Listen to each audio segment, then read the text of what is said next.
సలార్ సలార్ సలార్ ఈ movie release 2 years అవుతుందన్నమాట భయ్య.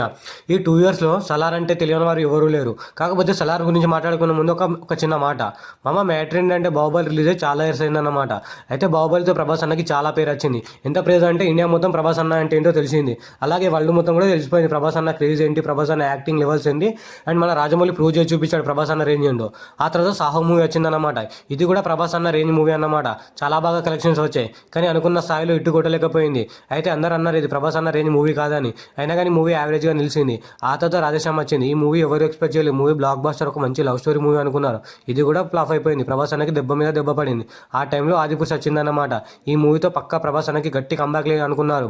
బాహుబలి రేంజ్ మూవీ పల్లె పడుతుంది అనుకున్నారు. కానీ ఎవరు ఎక్స్పెక్ట్ చేయనట్టుగా మూవీ చాలా ట్రోల్స్కు గురి అయిపోయింది. అయినా కానీ ప్రభాస్ రాజ్ గ్రేట్గా చెప్పుకునే థింగ్ ఏంటో చెప్పాలి. ఈ మూవీ వల్ల ఈ మూవీ బాలీవుడ్లో హైయెస్ట్ కలెక్ట్ చేసిందన్నమాట. ఆ తర్వాత ప్రభాస్ అన్నకి సలార్తో కంబ్యాక్ వస్తుంది అనుకున్నప్పుడు షారుఖ్ ఖాన్తో డంకీ మూవీతో క్లాష్లో పడింది. అరే ఇప్పుడు ఎలా అనుకున్నారు. అప్పుడు రిలీజ్ అయింది బై సలార్ దెబ్బకి డంకీ మూవీ అట్టర్ ఫ్లాప్ అయి కూర్చొని. అప్పుడు అర్థమైంది బాలీవుడ్ వాళ్ళకి ప్రభాస్ అన్న క్రేజ్ ఏంటి, ఆ రేంజ్ ఏంటి. అయితే ప్రభాస్ అన్నకి ప్రాపర్ సినిమా పర్లేదు అంతే. పడితే ఎలా ఉంటుందో ప్రభాస్ అన్న చూపించాడన్నమాట. ప్రభాస్ అన్న ఆఫ్టర్ 10 years ఒక రేంజ్లో రెబల్ స్టార్ ట్యాగ్తో థియేటర్లో చూసిన ప్రభాస్ ఫ్యాన్స్కి యూచ కోత అనిపించింది అన్నమాట. అయితే ఆ 10 years తర్వాత ప్రభాస్ అన్నకి ఒక్కొక్కరు పెద్ద ఫ్యాన్ అయిపోయారన్నమాట.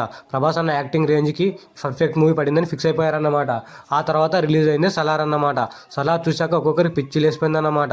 సలార్ స్టార్టింగ్ అయినప్పుడు మూవీ స్టార్ట్ అయిన తర్వాత ఈ మూవీ కూడా పోయిందిలే అనుకున్నారు. అప్పుడు స్టార్ట్ అయింది ఒక ఫస్ట్ ఫైట్. ఆ ఫైట్ చూసాక ఫిక్స్ అయిపోయారు ఇది ప్రభాస్ అన్నకి గుర్తుండిపోయే మూవీ అని. యాస్టీస్ అలానే జరిగింది. ఇప్పటికి మూవీ రిలీజ్ 2 years అయినా ఇప్పటికి కూడా కొత్త మూవీలా అని అనిపిస్తుంది. అరే మొన్నే రిలీజ్ అయింది కదా సలార్, చూసామా లేదా అన్న ఫీల్ వస్తుంది. ఈ మూవీతో ప్రభాస్ అన్నకి కంబ్యాక్ వచ్చింది. ప్రభాస్ అన్న ఏకంగా ఈ మూవీ తోడి 700 కోట్లు కొట్టాడు. ఆయన తన నెక్స్ట్ మూవీ వచ్చేసి కల్కి. ఆ కల్కి తోడు కూడా 1000 కోట్లు కొట్టేశాడు అనమాట ఈజీగా. అయితే దీనివల్ల ప్రభాస్ అన్న రేంజ్ మారిపోయింది. ఇప్పుడు ప్రభాస్ అన్న ఫామ్లోకి వచ్చేసాడనమాట. బ్లాక్ బస్టర్ మీద బ్లాక్ బస్టర్ కొడతాడు. వరుసగా 2 మూవీస్ బ్లాక్ బస్టర్ కొట్టాడు. ఇప్పుడు ఏకంగా ఒక డజన్ మూవీస్ లైన్లో పెట్టాడు.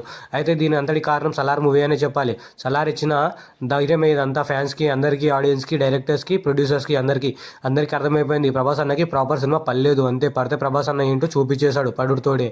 అయితే దీనివల్ల అందరికీ అర్థమైందన్నమాట. అయితే ఇవాళకి మూవీ రిలీజ్ 2 years అవుతుంది. అయితే థియేటర్లో మళ్ళీ షో వేశారన్నమాట. ఎవరెవరు చూస్తున్నారో కామెంట్లో చెప్పండి. అయితే ఈ మూవీ ఎంతమందికి ఇష్టమో కామెంట్